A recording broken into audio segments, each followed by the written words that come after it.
Merci Seigneur pour la bonne santé. La bonne santé spirituelle, physique, mentale, morale. Que tu ne cesses de renouveler dans nos vies. Merci parce que dans ta présence ce matin, ô Père, nous allons recevoir plus. Parce que ta parole nous dit, mon Père et mon Roi, que celui qui s'approche de toi doit savoir que tu existes et qu'il est le rémunérateur de ceux qui le cherchent. Merci mon Père parce que nous sommes au bon endroit dans ta présence. Nous sommes au bon endroit dans ta présence. Voilà pourquoi nous voulons t'élever. Voilà pourquoi nous voulons te célébrer. Voilà pourquoi nous voulons t'honorer. Voilà pourquoi ce matin nous te glorifions avec la louange, avec l'adoration. Le fruit de nos lèvres qui confesse que tu es Dieu, que tu es le Seigneur. Nous avons besoin que tu règnes en maître, en majesté. Et que tout ce que nous allons entreprendre, tout ce que nous allons faire dans la louange, l'adoration, dans la modération, la prédication, dans le service des offrandes, dans les annonces, mon Père, que tu sois présent pour diriger toutes choses pour ta gloire. Dans le nom puissant de Jésus-Christ. Merci Seigneur. Le Saint-Esprit est là. Il est là parmi nous. Il agit puissamment pour la gloire de Dieu. Emmanuel est là. Il est là parmi nous. Il agit puissamment pour la gloire de Dieu. Tu peux l'honorer. Amen. Tu peux l'élever. Amen. Bénir sa présence. Amen. Pour la gloire de Dieu. Tu peux l'honorer. Amen. Élever son nom. Amen. Tant qu'il est là. Amen. Pour la gloire de Dieu. L'onction de Dieu est là. Elle est là parmi nous. Elle agit puissamment pour la gloire de Dieu. La présence de Dieu est là. Elle est là parmi nous. Elle agit puissamment pour la gloire de Dieu. Tu peux l'élever. Amen. Tu peux l'adorer. Amen. Bénir sa présence. Amen. Pour la gloire de Dieu. Tu peux l'exalter. Amen. Exalter son nom. Amen. Tant qu'il est là. Amen. Pour la gloire de Dieu. Saint-Esprit viens. Oh oui viens. Saint-Esprit viens. Oh oui viens. Claire viens. Oh oui viens. Nous avons besoin de toi. Saint-Esprit viens. Oh oui viens. De Dieu viens. Oh oui viens. Claire viens. Oh oui viens. Nous avons besoin de toi.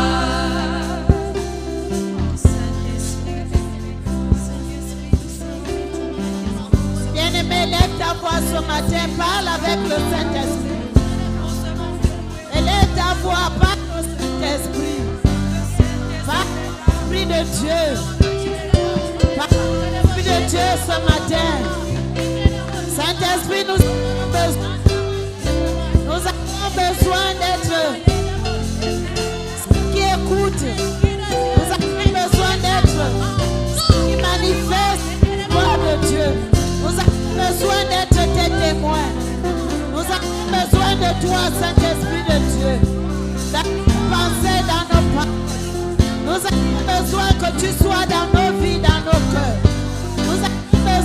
toi, Saint-Esprit. Merci parce que tu es là. Merci parce que tu visites. Parce que tu visites ton peuple ce matin. Merci parce que tu nous accordes la grâce de demeurer dans ta présence. Oh Saint-Esprit, gloire et louange à toi. Gloire et louange. Donne la paix. Qui donne la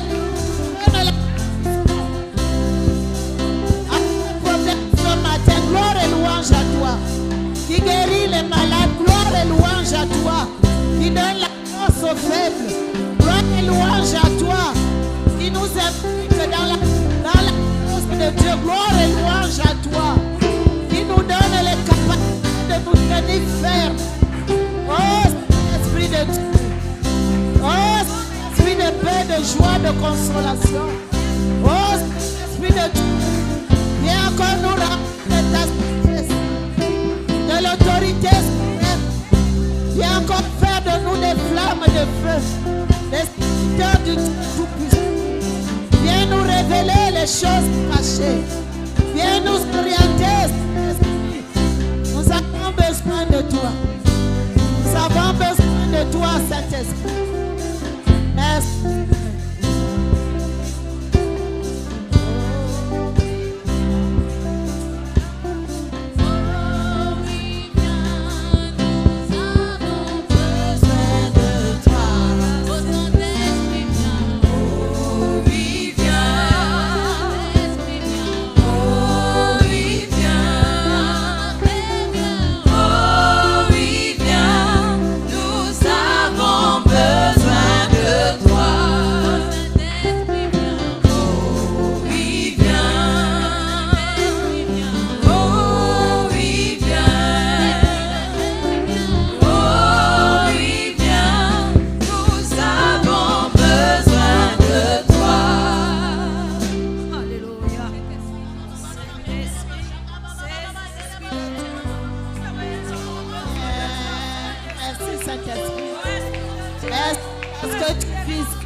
Manifester la gloire, la grâce de Dieu au milieu du peuple que nous sommes. Merci parce que tu éteins les flammes de l'ennemi. Merci, Esprit de Dieu, parce que tu viens régénérer encore ce matin. Gloire et louange à toi qui fait ton habitation dans nos vies, dans nos cœurs, dans nos corps, dans nos pensées, dans nos motivations. Gloire et louange à toi, Esprit, qui vient soutenir. Gloire et louange à toi, Esprit. Oh Papa, tous ceux qui sont entrés dans ce lieu ne vont pas repartir eux-mêmes parce qu'ils seront remplis de toi. Parce qu'ils seront remplis de toi. Parce qu'ils seront remplis de toi. Merci. Merci. Bien-aimé, la parole de Dieu nous dit dans l'évangile de Matthieu, il dit, venez moi à tous ceux qui sont chargés et fatigués, je leur donnerai du repos. Pendant que nous sommes dans la présence de Dieu, si tu es rentré avec une question qui n'a pas de réponse, le Saint-Esprit est là ce matin pour te répondre. Si tu es rentré malade, l'Esprit de Dieu est là pour te guérir. Si tu es rempli avec le cœur attristé, le Saint-Esprit est là pour te consoler. Si tu es rentré faible, il est là pour te donner la force. Sans que de puissance, le Saint-Esprit est là pour te couvrir de son ombre, pour appeler à l'existence les choses qui doivent exister dans ta vie. À toi seul qui connais le problème de ta vie, à toi seul qui connais le sujet de ta vie, tu vas encore élever ta voix et tu vas parler avec le Saint-Esprit. Parce que c'est lui qui accomplit la volonté de Dieu, la promesse de Dieu dans la vie de chaque personne. Le Saint-Esprit est là ce matin pour répondre à tes questions. Parle-lui, mon frère. Parle-lui, parle au Saint-Esprit ce matin. Il est venu spécialement ce matin pour toi. Ne retourne pas tel que tu es venu, mais parle avec le Saint-Esprit et tu verras qu'il va te répondre. Élève ta voix, prie. Élève encore ta voix, prie. Saint-Esprit, voici ton peuple. de qui sont venus malades. D'autres sont venus perturbés. D'autres sont venus avec des soucis, avec des problèmes. Mais tu as dit, venez à moi, tous ceux qui sont fatigués, chargés. Je leur donnerai du repos. Le repos se trouve auprès de toi, mon Père. La grâce se trouve auprès de toi. La joie auprès de toi. La guérison auprès de toi. La consolation auprès de toi. La paix avec toi. La guérison avec toi. L'intelligence avec toi. L'autorité, la puissance avec toi. Merci de visiter chacun. Spécialement chaque personne qui a quitté sa maison pour venir dans ta présence.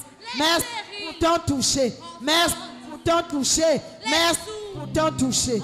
Dans le nom de Jésus. Alléluia. Merci. Chante avec moi.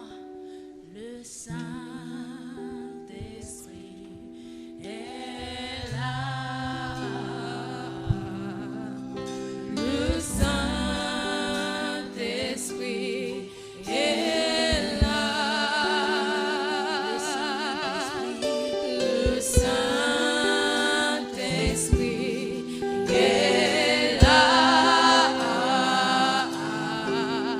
Le Saint-Esprit est là. Le Saint-Esprit est là. Le Saint-Esprit est là. Le Saint-Esprit est là. Le Saint-Esprit, le Saint-Esprit est là. Le Saint-Esprit est là. Les maladies s'enfuient, les aveugles voient, les paralytiques sautent de joie, les stériles enfants, les sourds entendent par sa puissance, par sa puissance. Les maladies s'enfuient, les aveugles voient, les paralytiques sautent de joie, les stériles enfants, les sourds entendent par sa puissance, par sa puissance. Le Saint-Esprit est là. Le Saint-Esprit est là.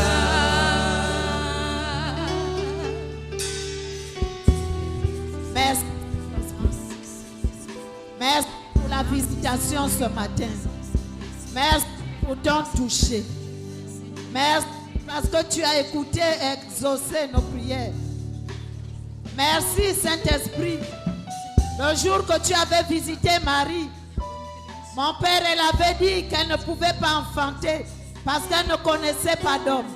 Mais ce que Marie ne connaissait pas, c'est que toi, tu es celui qui appelle à l'existence les choses qui n'existent pas.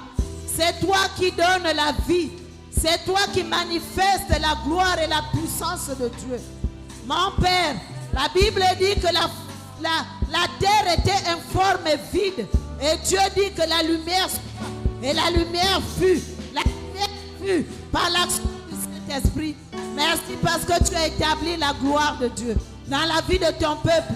Merci parce que tu as guéri ce matin. Merci parce que tu as consolé. Merci parce que tu as mené, oh Dieu, la réponse aux questions qui se posent. Merci parce que tu as manifesté ta gloire et ta grâce dans la vie de tous ceux qui sont arrivés. Merci parce que tu as fixé la foi dans les cœurs et dans les vies. Éternel, tu as dit que personne ne viens dans ta présence et retourner le même.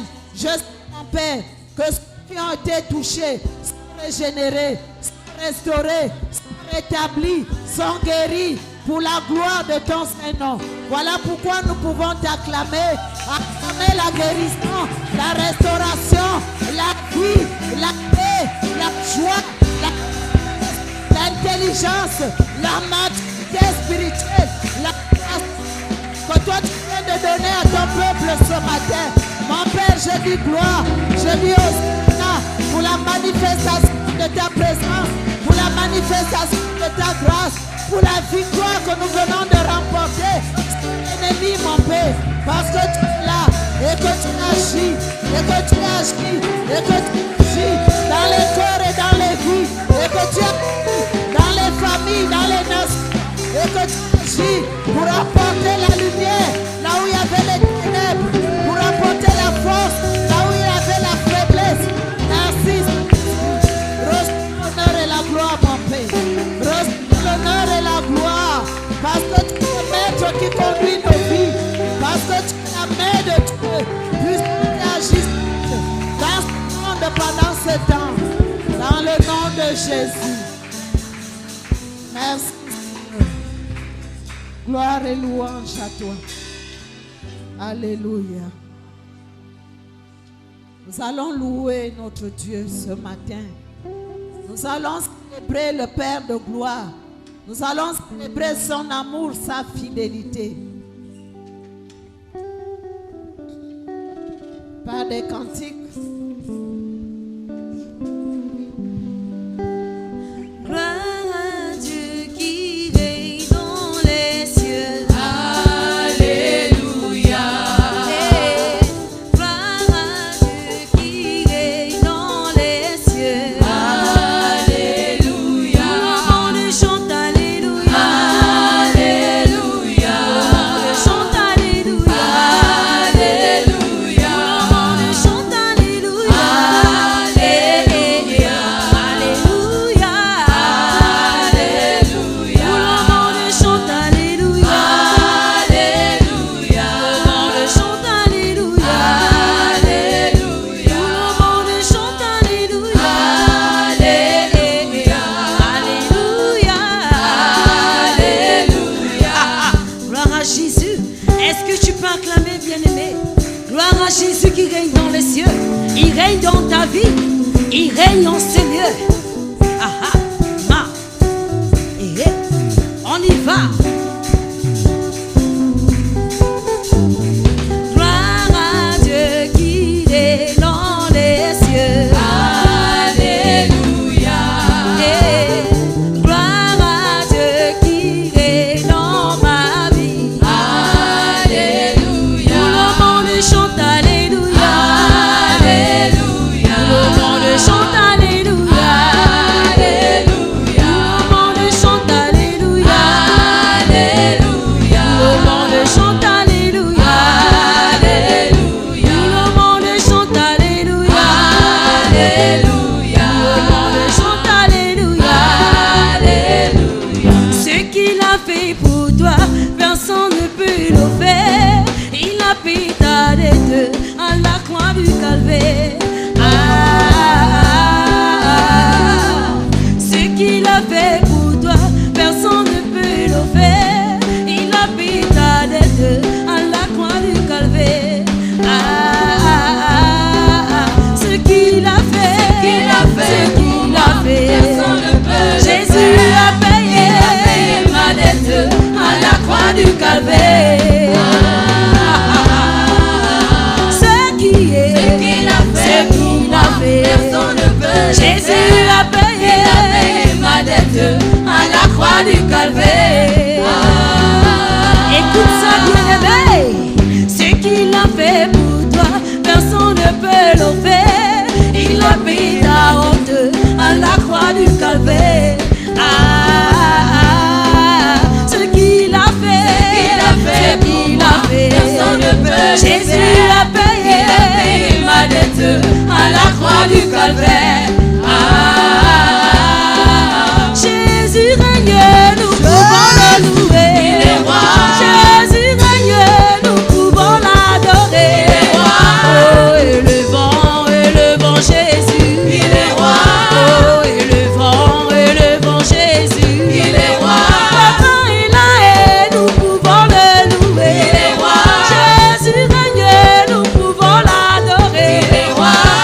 la vie. Oh, tu m'as pris dans la boue du péché, tu m'as mené à la vie.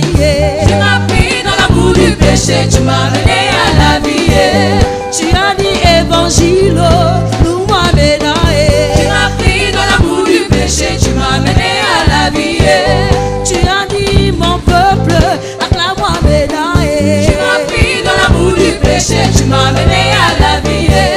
Tu as dit mes enfants, acclame-moi médaille. Tu m'as pris dans la boue du péché, tu m'as mené à la vie. Oh, Yesu, oh, Gaga. Mon Yesu, oh, Gaga. mon aîné, Yesu, oh, Gaga. mon aîné, Yesu, oh, Gaga. mon aîné, Gaga, eh. mon aîné, Gaga, eh. mon aîné, Gaga, eh. mon aîné, mon aîné. Et le bon Jésus, oh, oh, oh, oh. Et le bon Jésus, oh, c'est lui le roi. Et notre Dieu, alléluia. C'est lui le roi. Et le bon Jésus, oh, oh, oh, oh. Et le bon Jésus, oh, c'est lui le roi. Et le bon Jésus, oh, oh, oh. Élève Jésus, Bon Jésus, oh, on y va. Et le bon yo yo yo, et le bon le roi de roi. et le bon yo yo yo, et le bon le roi des rois. Oh, et le bon yo yo yo yo, et le bon le roi de roi. Et le bon yo yo yo, et le bon le roi des Oh, rois. acclamons yo yo yo, acclamons le roi de roi. Acclamons yo yo yo, acclamons le roi des Oh, rois. acclamons yo yo yo yo, acclamons le prince de paix. Acclamons yo yo yo, acclamons le roi Oh, des rois. Yesu oh, Gaga. Yesu oh, Gaga. Yesu oh, Gaga. Yesu oh, Gaga. Gaga, eh. Gaga. Gaga, eh. Gaga. Oh, Yesu oh, Gaga.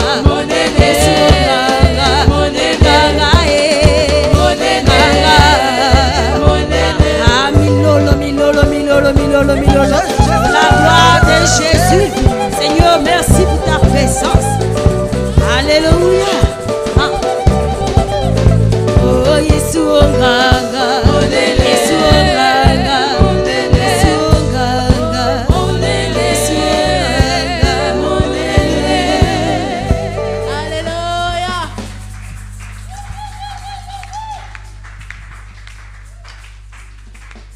Alléluia. Pourquoi tu n'acclames pas le grand roi? Pourquoi tu attends qu'on te demande d'acclamer le roi? Jésus-Christ de Nazareth, le prince de paix, le Dieu qui te donne la vie, le Seigneur qui est mort et ressuscité pour que tu vives. Acclame le roi de gloire, le Seigneur tout-puissant, celui qui ne change pas. La Bible dit qu'il ne connaît aucun nombre de variations. Il est le même. Ses jours n'ont pas de fin. Alléluia. Avec Jésus-Christ aussi, tes jours n'auront pas de fin. Amen. Amen. Tu vas préparer ton cœur à recevoir la parole de Dieu. La Bible dit que toutes choses ont été faites par la parole. Et rien de ce qui existe n'a été fait sans elle. Ce matin, tu vas écouter la parole. La parole qui donne la vie. La parole qui crée. La parole qui change, qui transforme. Tu vas l'écouter ce matin, tu vas donner ton cœur. Tu vas le préparer. Tu vas dire au Saint-Esprit de le disposer afin que la parole que tu vas recevoir ce matin puisse te donner la vie à tous égards. Merci Seigneur. Merci mon Père, parce que tu nous demandes de demeurer toujours dans ta parole. Ta parole qui reste une lumière. Ta parole qui reste notre force. Ta parole qui est notre vie. C'est elle qui nous guérit, c'est elle qui nous soutient. C'est elle qui nous oriente. C'est elle qui nous amène à te connaître davantage. Nous sommes ce matin remplis, ô Dieu Tout-Puissant, de soucis, de préoccupations. Mais nous avons besoin que ta parole vienne effacer tout ce qui est comme chair dans nos vies, afin de faire asseoir l'esprit. L'esprit qui donne la vie. L'esprit qui est au travers de ta parole. Laisse ce matin, mon Père, que tout ce qui s'appelle doute, incrédulité s'éloigne de la vie de ton peuple pour laisser le Saint-Esprit agir puissamment dans les cœurs, dans les motivations, dans les pensées de chaque personne. Merci de bénir ton serviteur. La Bible dit bénis celui qui vient au nom du Seigneur. Je sais qu'il a déjà béni et qu'il est déjà béni pour ta gloire. Que ce moment soit pour ta gloire et que ce moment soit réellement pour la gloire de ton nom, pour le salut de nos âmes. Voilà pourquoi je dis gloire, je dis Hosanna pour ton entrée au milieu de nous. Au nom de Jésus. Merci Seigneur.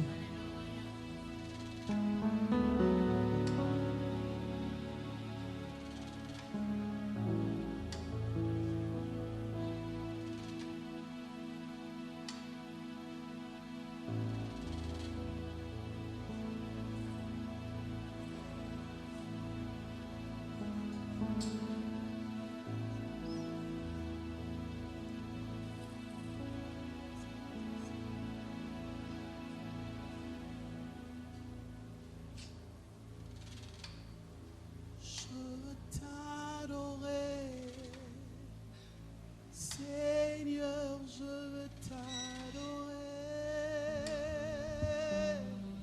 Je veux t'adorer. Seigneur, je veux t'adorer. Je veux t'adorer. Je veux t'adorer. Seigneur, je veux t'adorer.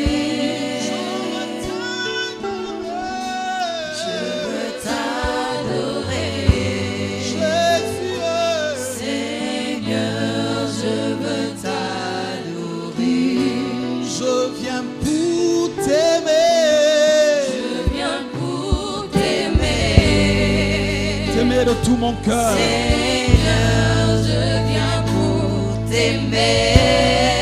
Je viens pour t'aimer. Je viens pour t'aimer. Jésus. Seigneur, je viens pour t'aimer. Oh, je viens te rendre gloire. Te rendre gloire. Tu es digne de gloire.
Majesté sur ton trône,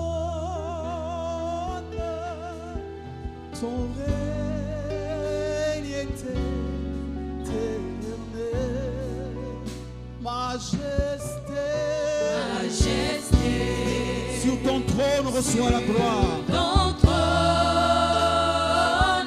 Ton règne est éternel. Majesté, sur ton trône, Majesté, sur ton trône, ton règne est éternel. ton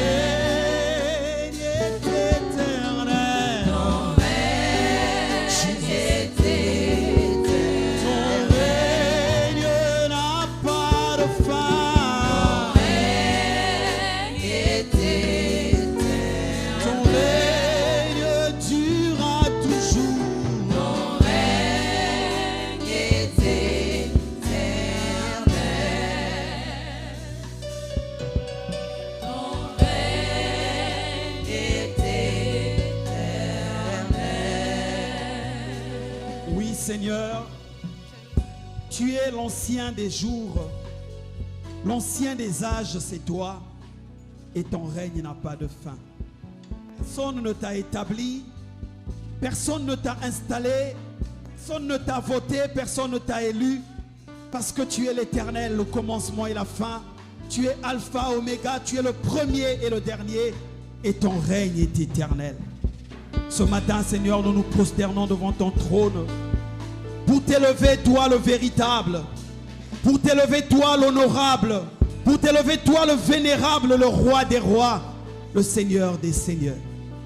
La Bible déclare que la terre était informe et vide. L'Esprit de Dieu se mouvait, et quand la parole a été prononcée, tout ce qui n'existait pas est venu à l'existence. Tu l'as dit encore, tu l'as rappelé par la bouche de ta servante. Marie se disait, comment pourrais-je enfanter, moi qui ne connais point d'homme?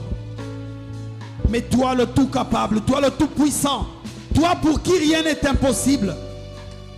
Y a-t-il quelque chose qui soit étonnant de la part de l'Éternel? Seigneur, tu l'as couverte de ton ombre. Et tu as produit, tu as réalisé, tu as manifesté ce que l'homme ne pouvait imaginer. Seigneur, ce matin, il y a un cœur vide. Viens le remplir et le combler de ta parole. Seigneur, il y a un cœur attristé. Nous te prions, Saint-Esprit, viens le consoler. Il y a un homme qui ignore. Viens, Seigneur, donner la connaissance. Toi, l'esprit de connaissance, l'esprit d'intelligence, l'esprit de sagesse. Nous voulons entendre ce que l'oreille de l'homme ne peut entendre. Alors nous nous taisons pour que toi tu parles, Seigneur. Parle et ton peuple écoute. Nous avons prié dans le nom merveilleux de Jésus. Et ensemble nous disons Amen. Amen. Amen. Est-ce que tu peux dire un Amen sérieux, un Amen franc, un Amen vrai? Bien-aimé dans le Seigneur, shalom. Sois béni, toi qui as fait le choix de la maison de Dieu, le choix de la présence de Dieu. Je rends grâce à l'Éternel qui me donne le privilège et l'honneur de me tenir devant son peuple. Et lorsque j'ai reçu le coup de fil me disant que c'est toi qui prendras la parole dimanche, vous savez que c'est une très grande responsabilité que de se tenir devant le peuple de Dieu. Alors je suis allé dans ma chambre, j'ai dit Seigneur, ce peuple, c'est ton peuple. C'est toi qui connais les besoins de chaque cœur. C'est toi qui connais les faiblesses, les insuffisances. Mais c'est également toi qui connais le potentiel que tu as mis dans chaque vie. Alors je t'en prie, ferme ma bouche humaine et que ma bouche spirituelle s'ouvre. Qu'est-ce que tu veux? Qu'est-ce que tu as prévu pour ton peuple? Alors là, il m'a ramené à dimanche dernier la parole qui a été prêchée en ce lieu. Une merveilleuse parole, une parole importante, capitale et qui s'inscrit dans l'ère du temps. Une parole pour le temps dans lequel nous sommes.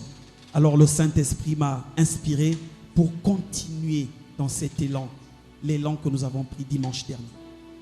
Dimanche dernier, le Saint-Esprit nous a parlé à travers son serviteur, le pasteur Ruffin, pour nous dire « Restez à Jérusalem ». Jérusalem étant l'image de la parole de Dieu. Restez dans la parole de Dieu. Il pouvait nous emmener dans Genèse 2 pour dire que tant que la pluie n'était pas tombée, la terre était sèche. Et aussi longtemps que la terre était sèche, aucune herbe, aucun arbuste ne pouvait germer ni pousser.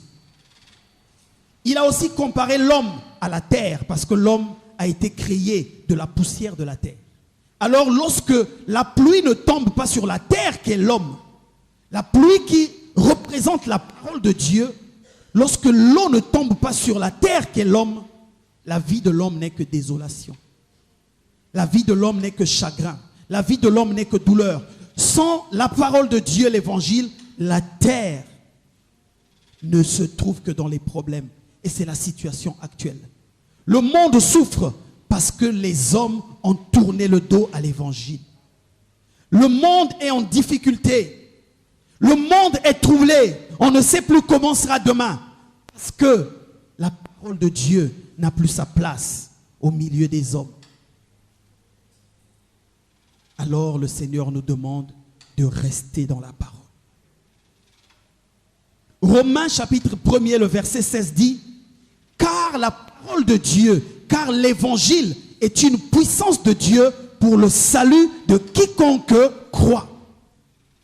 Salut ne voyons pas seulement lorsque nous sommes sauvés pour ne plus aller en enfer, mais par salut voyons la réponse à nos questions, la solution à nos problèmes, la guérison, la transformation, le relèvement, la bénédiction. Dans le salut, tout cela est contenu. Alors si tu as besoin de vivre la main de l'Éternel, si tu es malade, si tu as des difficultés, si tu attends que des choses se réalisent dans ta vie, alors laisse-toi arroser par l'eau de la parole de Dieu. Alors laisse-toi toucher par l'évangile. Sois au contact de cet évangile-là. Alléluia. C'est dans cet élan que nous voulons nous inscrire ce matin. Et notre thème de ce matin est « Veillez et priez ».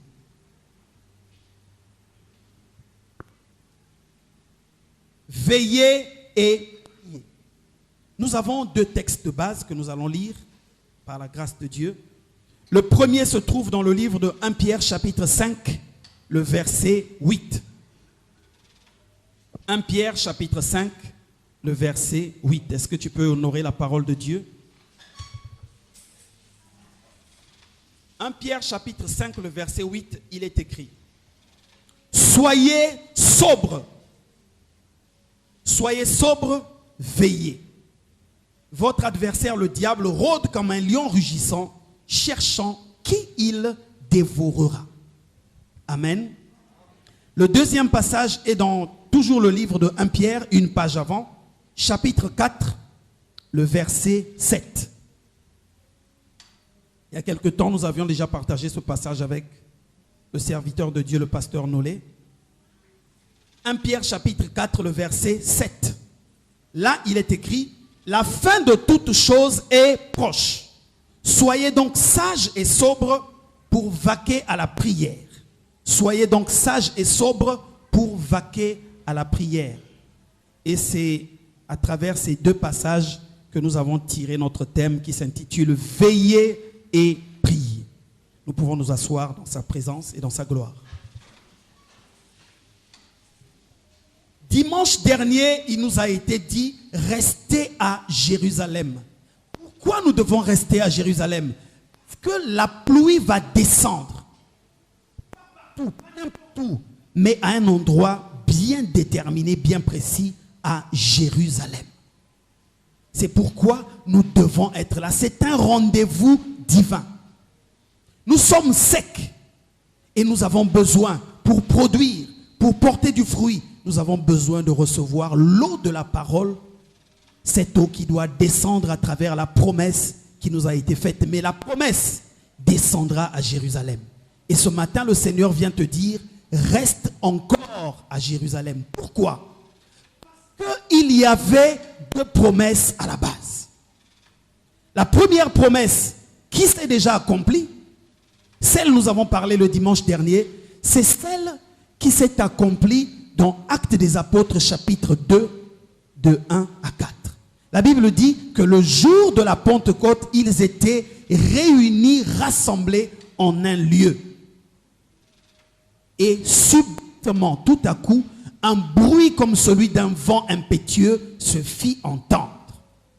Des langues de feu descendirent sur la tête de chacun et tous furent remplis du Saint-Esprit. Alors la première promesse qui avait été faite, c'est celle de recevoir le Saint-Esprit, promesse qui a déjà été accomplie. Mais ce n'est pas la seule. Cette promesse était pour nous préparer, nous donner la capacité de recevoir la deuxième promesse qui, celle-là, est à venir. Quelle est cette promesse? Ouvrons dans le livre de Jean, chapitre 14, le verset 2. Jean chapitre 14, le verset 2. C'est le Seigneur qui parle et il dit: il y a plusieurs demeures dans la maison de mon Père. Si cela n'était pas, je vous l'aurais dit. Je vais vous préparer une place. je vais vous préparer une place. Et lorsque je m'en serai allé et que je vous aurai préparé une place, je reviendrai et je vous prendrai avec moi. Je reviendrai et je vous prendrai avec moi, afin que là où je suis, vous y soyez aussi. Alléluia. Afin que là où je suis, vous y soyez aussi. Le désir de Dieu, c'est d'être avec nous. Il nous a d'ailleurs créés à son image et à sa ressemblance pour que nous ne soyons pas étrangers à sa présence.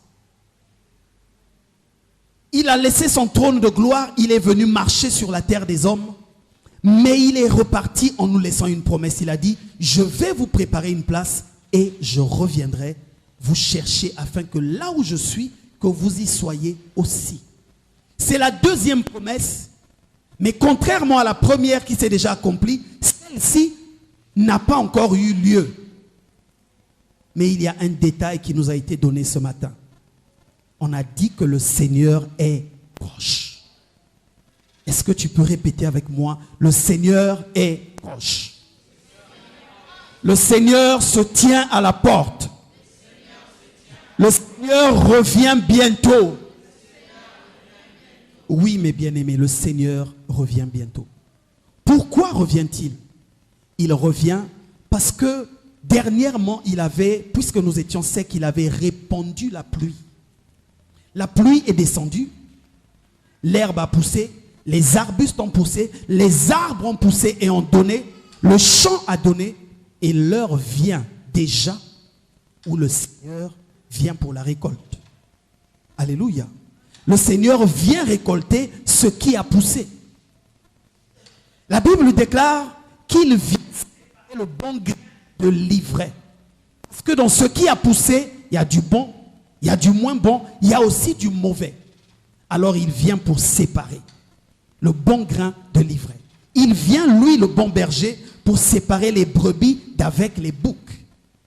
Il vient pour chercher son épouse. L'épouse que tu es, l'épouse que je suis, l'épouse qui est l'Église. Mais le Seigneur dont nous sommes en train de parler a plusieurs noms. Et parmi ces noms figure un nom particulier, l'agneau de Dieu. Mais peu importe quel agneau, un agneau sans tache, un agneau sans péché. Et puisque lui, il est sans tache, il est naturel, il va de soi que l'épouse qu'il vient chercher soit aussi une épouse sans tache. Et la Bible dit, une épouse sans tache, ni ride, ni ride semblable. Alors, lorsque le Seigneur est en train de venir, il vient pour une sélection. Il vient pour une sélection, bien-aimé. Et vous savez que quand on participe à un concours, à une sélection, il y a des critères bien définis. Nous sommes à Jérusalem, certes. Nous sommes dans la parole, certes, attendant la promesse, mais il y a des critères à remplir. On a dit une église sans tache, ni ride, ni rien de semblable.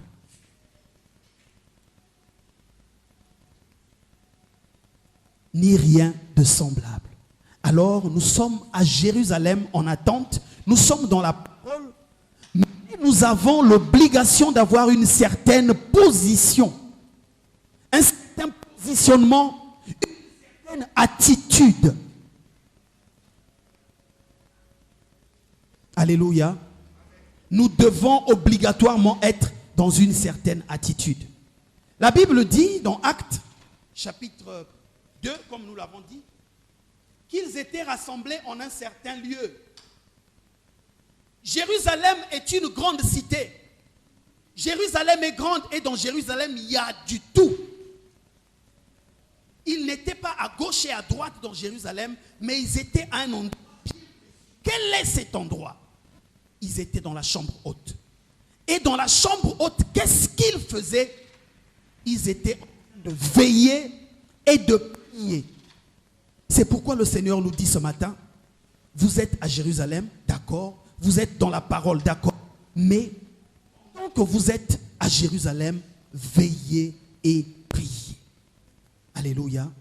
Est-ce que tu peux répéter? Je veille et je prie. Je veille et je prie. Je veille et je prie.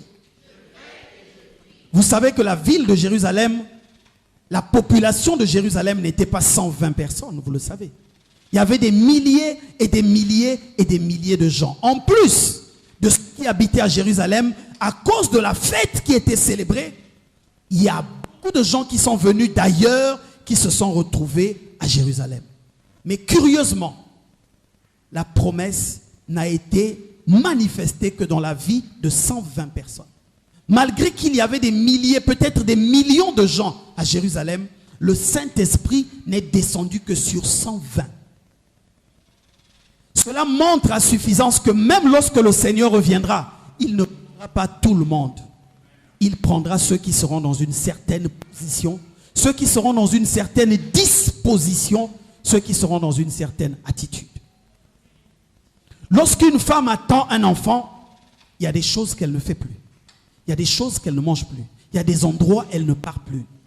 Vous imaginez une femme enceinte de 8 mois, de 7 mois, allant jouer au basketball? Ou allons faire le saut à la perche? Non. Lorsqu'on attend la promesse, on doit être dans une certaine attitude. La promesse est pour l'église. Mais l'église est dans quelle position actuellement? Vous savez, bien-aimés, lorsque nous allons à l'hôpital, lorsque nous arrivons en consultation, la première chose qui se fait, on prélève. Qu'est-ce qu'on prélève? Les paramètres.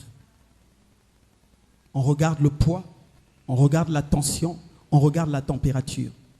Ce n'est qu'après cela qu'on peut commencer à te recevoir.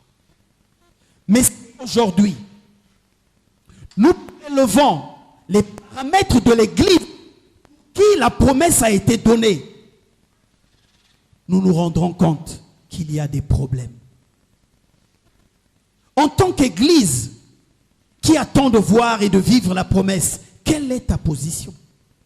Quel est ton positionnement, bien-aimé? Il ne suffit pas seulement d'être à l'église, de venir au culte tous les dimanches. Mais le Seigneur attend, au-delà du fait que nous venons à l'église, mais que nous soyons l'église. Que nous soyons ce temple-là dans lequel le Saint-Esprit habite. Que nous soyons ces gens qui la parole demeure. L'apôtre Paul dit que la parole de Dieu demeure abondamment au milieu de vous et en vous. Mais quelle est notre position actuellement? Quelle est ta position actuellement? Quelle est ta position, bien-aimé? Quelle est ta position, Église de Jésus?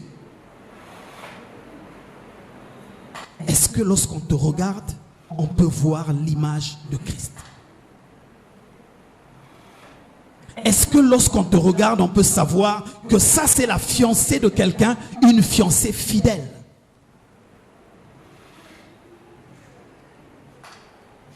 Est-ce que quand on te regarde, tu donnes le goût de Jésus? Est-ce que le nom de Jésus est glorifié par ton témoignage, ton langage, par ton caractère?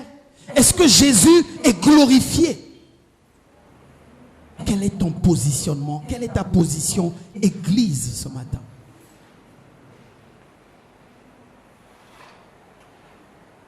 Malheureusement, l'Église est endormie. C'est la position de l'Église. L'Église est endormie, on le voit aujourd'hui. Quand vous regardez l'actualité, quand vous regardez tout ce qui se passe à travers le monde, il y a des choses qui arrivent parce que l'Église qui est censée être la sentinelle a quitté son poste. Habakkuk pouvait dire: j'étais à mon poste. Mais est-ce que l'Église se tient encore à son poste? Est-ce que l'Église joue encore son rôle d'intercession?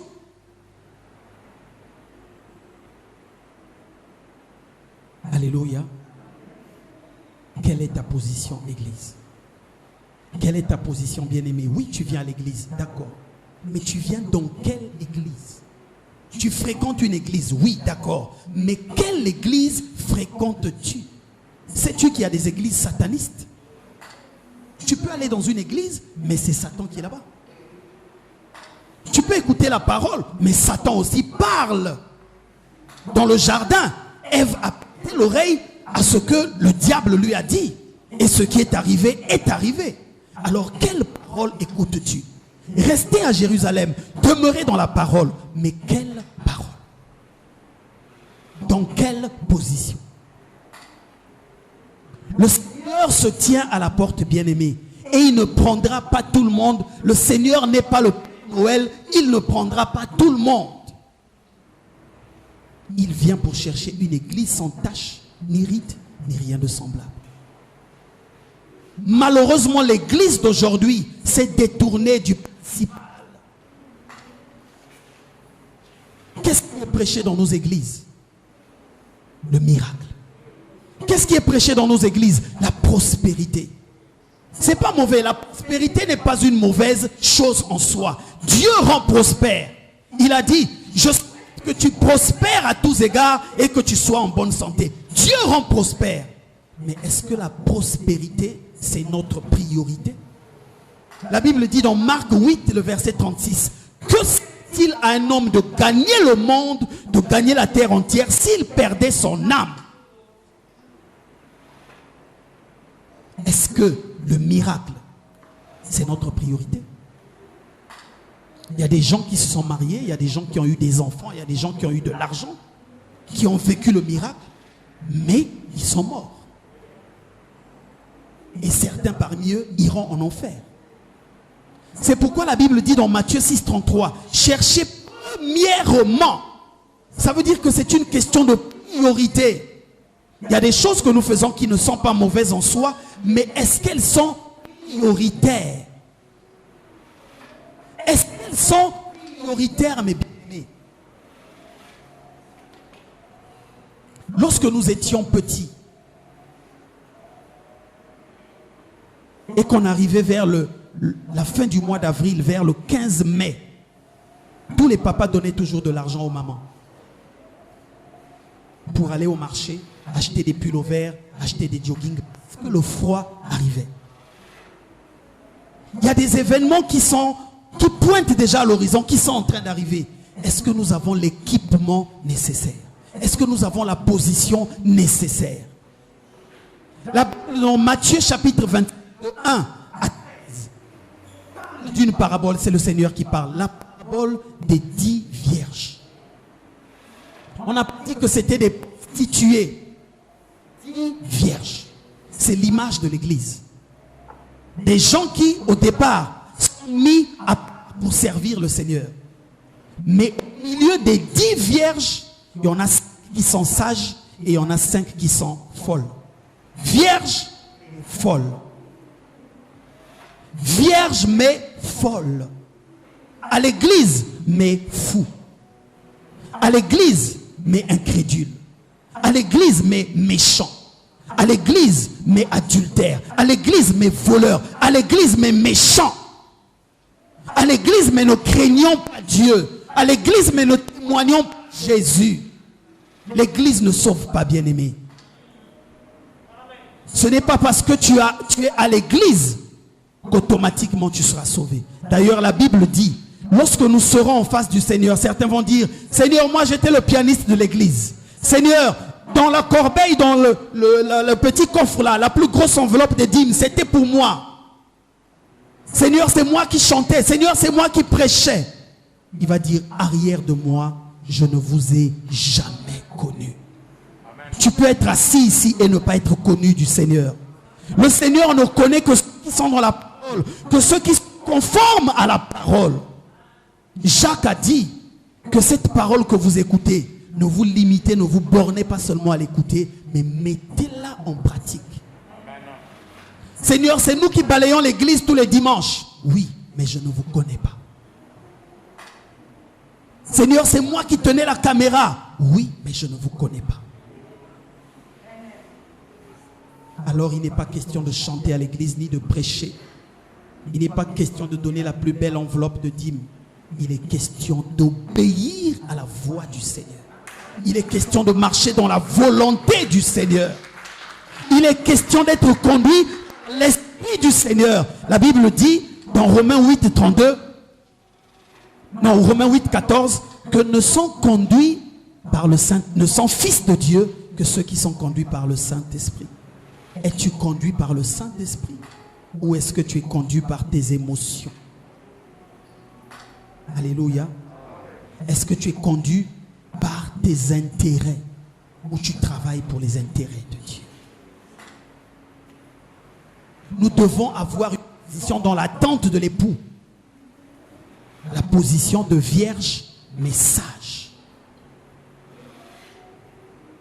C'est ce que nous avons lu. Soyez sages et sobres pour vaquer à la prière. Pourquoi devons-nous prier? Pourquoi devons-nous veiller? Déjà, dès qu'on entend le mot veiller, automatiquement, ça nous renvoie vers un autre mot, le sommeil. Parce que celui qui ne veille pas est en train de dormir, de sommeiller. Lisons Matthieu 25.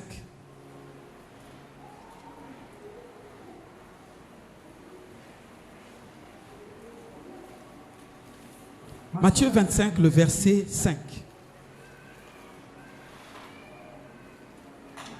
Là, il est écrit, comme l'époux tardait, toutes, en parlant des 10 vierges, toutes s'assoupirent et s'endormirent. Comme l'époux tardait, toutes s'assoupirent et s'endormirent. Une longue attente peut faire qu'on finisse par dormir.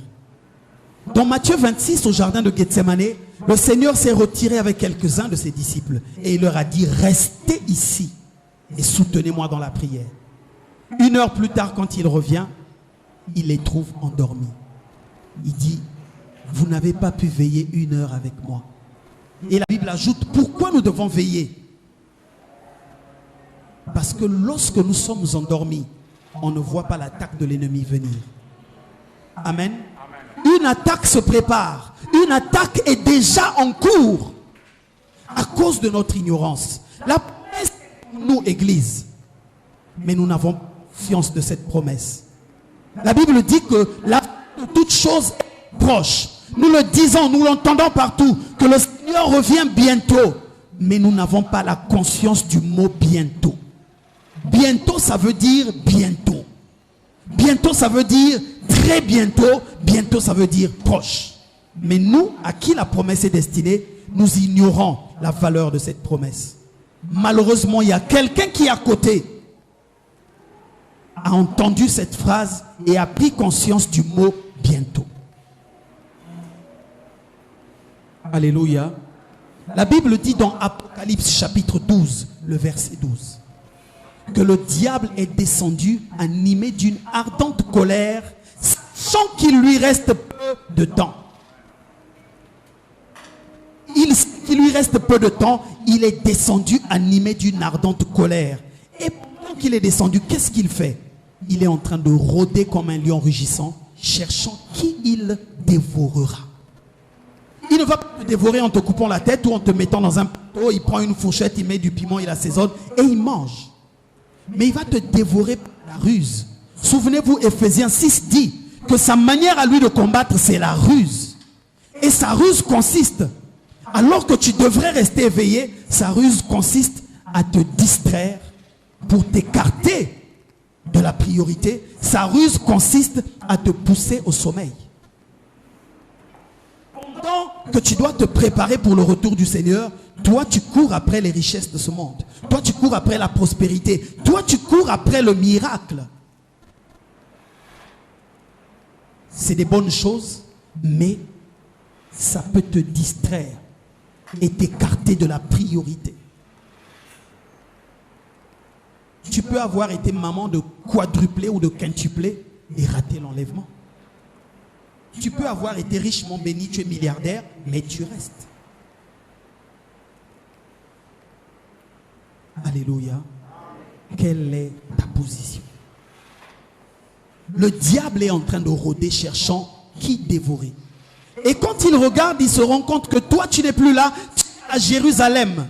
Qu'est-ce qu'il fait? Lisons dans Daniel 6.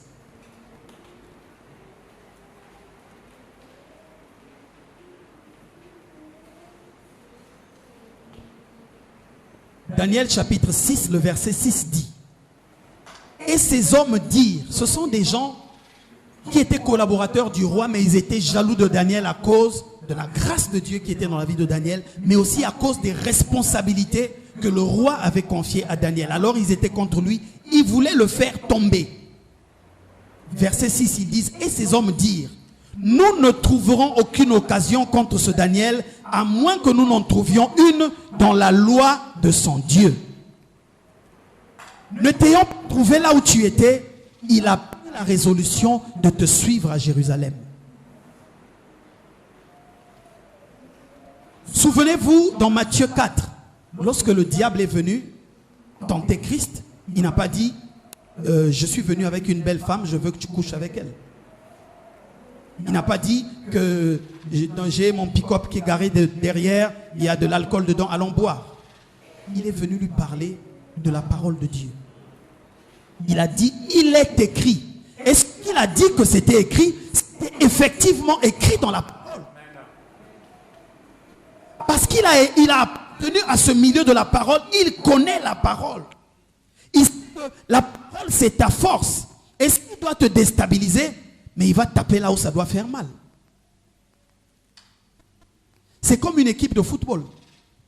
Il y a eu une finale, moi je ne suis pas très foot, il y a eu une finale, on a donné la responsabilité à un joueur, on lui a dit, dès que le match commence, tu mets Mohamed Salah hors d'état de nuire. Tu lui casses une jambe, un bras, une épaule, tu lui coupes une oreille, pourvu qu'il ne soit pas sur le terrain.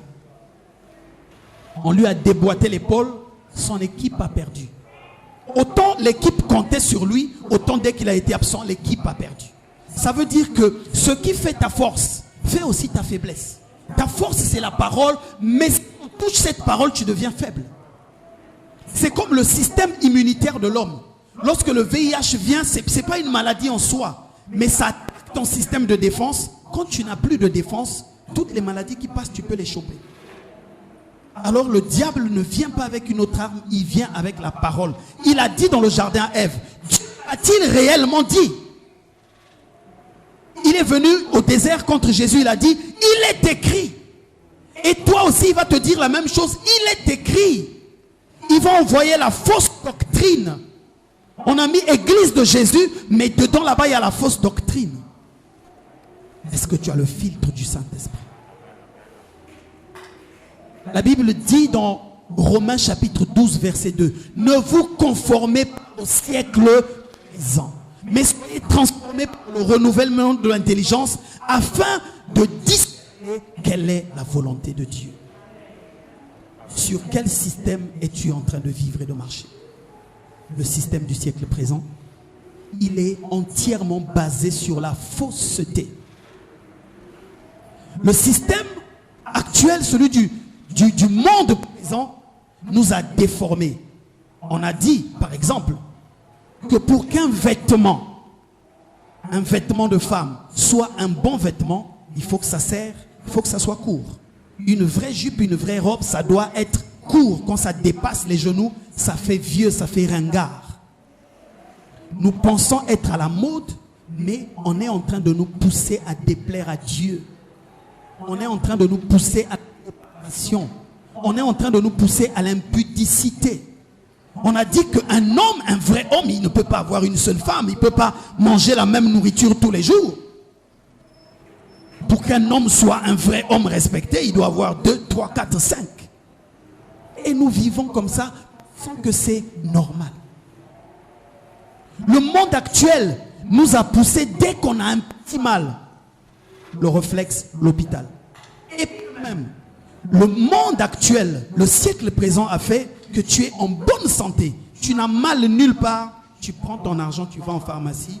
Donnez-moi quelque chose contre la diarrhée, quelque chose contre la fièvre, quelque chose contre le mal de dos. Parce qu'on ne sait. Tu es important, mais tu vas acheter des médicaments pour appeler la maladie dans ta vie. Ça, c'est ce que nous a fait le siècle présent. Je ne dis pas que les médicaments ou l'hôpital, c'est mauvais, non. Mais je suis en train de dire que la priorité doit d'abord être la parole de Dieu. Il a dit, j'enverrai ma parole, j'envoie ma parole et c'est elle qui guérit. Alors lorsque nous sommes malades, nous devons d'abord avoir le premier réflexe de prier. Acte 10, 38 dit que Jésus, rempli du Saint-Esprit, allait de lieu en lieu, faisant du bien, guérissant les malades et libérant tous ceux qui étaient sous l'empire du diable. La maladie vient donc du diable. Et ce qui vient du diable ne peut être guéri que par Dieu. Mais nous, le système présent, le monde actuel, nous a dit que quand on est malade, médicaments. Et en étant en bonne santé, nous avons acheté des médicaments. La maladie va venir, je t'assure. Ça viendra. Parce que tu as appelé. Alors, soyons transformés par le renouvellement de l'intelligence. Soyons sages, sobres. Parce que si tu es occupé par beaucoup de choses, tu vas t'écarter de l'essentiel. Tu ne pourras pas prier si tu es préoccupé. Il y a des gens qui ont trouvé du travail et qui manquent désormais de temps pour prier. À cause du travail. Il commence à 7h, il finit à 22h. Quand il tombe au lit au sommeil. Mais le sommeil, bien aimé, c'est le cousin de la mort. Lorsqu'on dort, on est dans la même position que lorsqu'on est mort. Donc, le sommeil, c'est l'embryon même de la mort. Alors, ce matin, le Saint-Esprit nous dit, soyez éveillés. Ne dormez pas. Veillez et priez. Si tu ne veilles pas, tu ne pourras pas prier, bien-aimé. Or, c'est la prière qui nous maintient dans la présence de Dieu. C'est la prière qui nous aide quand nous sommes en difficulté. C'est la prière qui fait que nous puissions demeurer en Dieu et lui en nous. Et si nous ne prions pas, nous nous éloignons de lui. Lorsque nous grandissions et que nous étions petits, si on a faim, genre on revient de l'école, c'est pas encore prêt, on a tellement faim, le réflexe était de dormir, n'est-ce pas?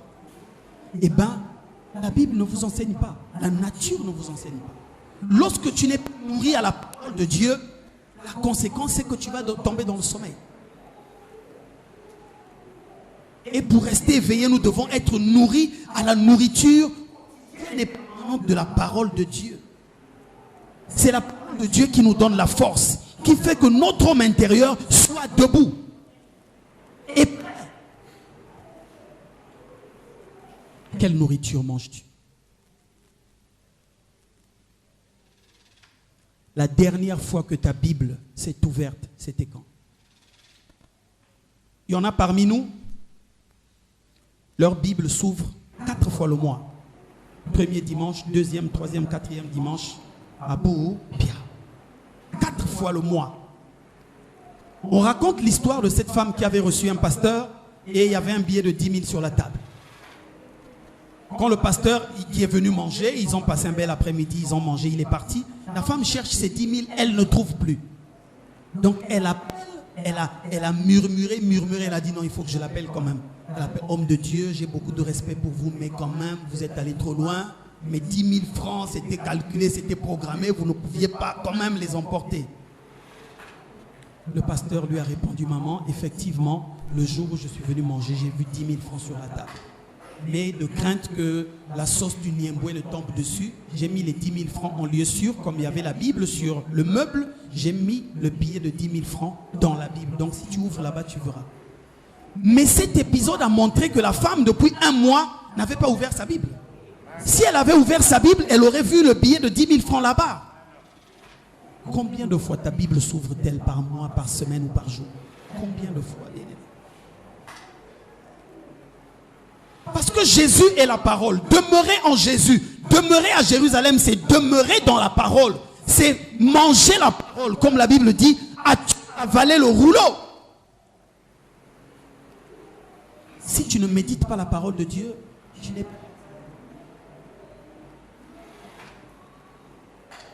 Si tu médites la parole de Dieu, tu es à Jérusalem, mais ça ne suffit pas. Il faut la mettre en pratique, il faut la vivre.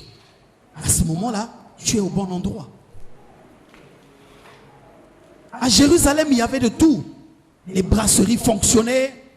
Barabbas venait d'être libéré à la place de Jésus. Le braquage fonctionnait. Il y avait le grand banditisme.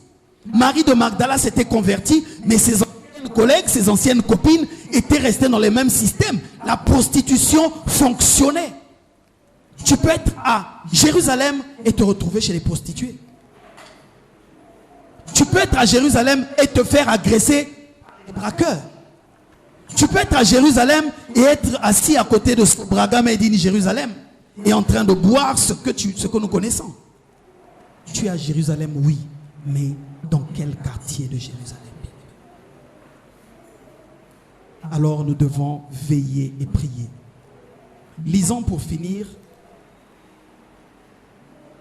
toujours le livre de 1 Pierre, chapitre 4, le verset 7, mais dans la version parole vivante. Si tu ne l'as pas, tu peux aller sur le net chercher la parole vivante. Aujourd'hui, avec la technologie, nous pouvons télécharger différentes versions de la Bible. Dans cette version, il est dit, la fin de toute chose est proche. Soyez raisonnables, menez une vie ordonnée. Dans la version du semeur, on a dit une vie équilibrée, une vie sobre dans la maîtrise de soi, dans la vigilance et le recueillement nécessaire à la parole et à la prière. La maîtrise de soi. Ce n'est pas parce que toutes les femmes font comme ça que tu dois faire comme ça. Ce n'est pas parce que tous tes collègues font comme ça, ce n'est pas parce que tous les hommes marchent comme ça que tu dois marcher comme ça. Tu dois avoir la démarche du ciel. Tu dois avoir la mentalité du ciel parce que tu n'es pas de ce monde. Alors si tu te détaches de toutes ces choses, tu auras la force et le temps de prier. Daniel était emmené en captivité à Babylone. On l'a fait dans le palais du roi. Il avait la possibilité de manger à la table du roi. Mais quand il a regardé les mets servis à la table du roi, aussi beau que ça pouvait être, aussi bon que ça pouvait sentir, il a dit ça, ce n'est pas de mon royaume.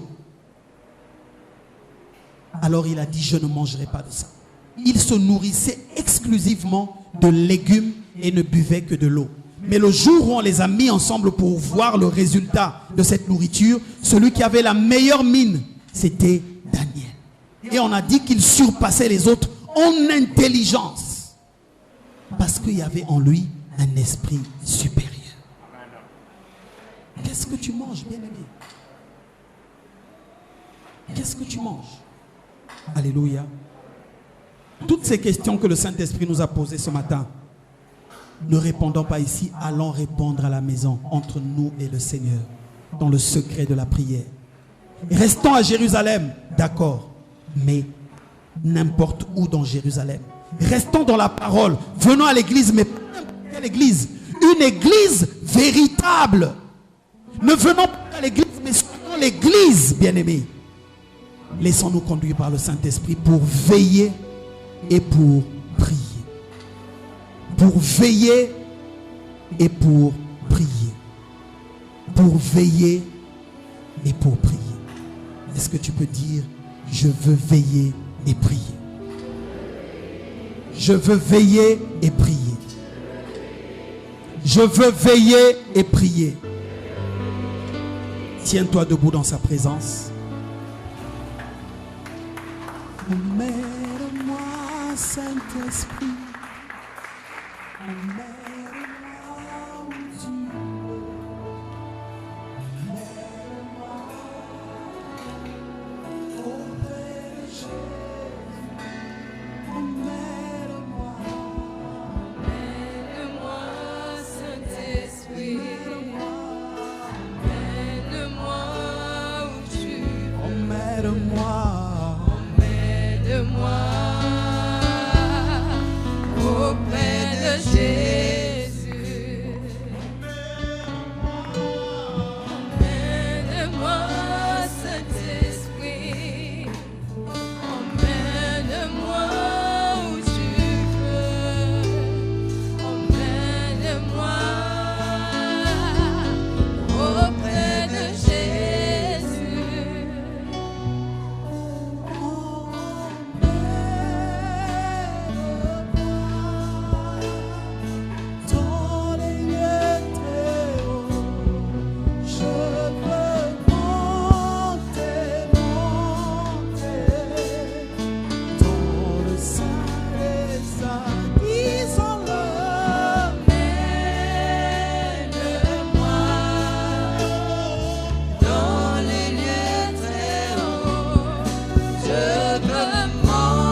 Seigneur, nous te disons merci. Cette chanson, c'est notre prière ici. Amène-nous, Père éternel, dans ta volonté. Amène-nous, Seigneur, à comprendre les temps dans lesquels nous sommes en train de vivre. Amène-nous, Seigneur, à comprendre, Seigneur, ta parole pour que nous puissions veiller et prier. Merci pour cette parole. Bénis ton serviteur que tu as utilisé ce matin. Que ce peuple qui a écouté cette parole, éternelle de Dieu, qu'il ne soit pas des auditeurs oubliés, et qu'il puisse prendre cette parole et la mettre en pratique, afin que le jour de ta promesse, que nous ne soyons pas surpris. Au nom de Jésus, nous avons ainsi prié et nous disons Amen. Amen. On acclame très fort le Seigneur de gloire. Amen.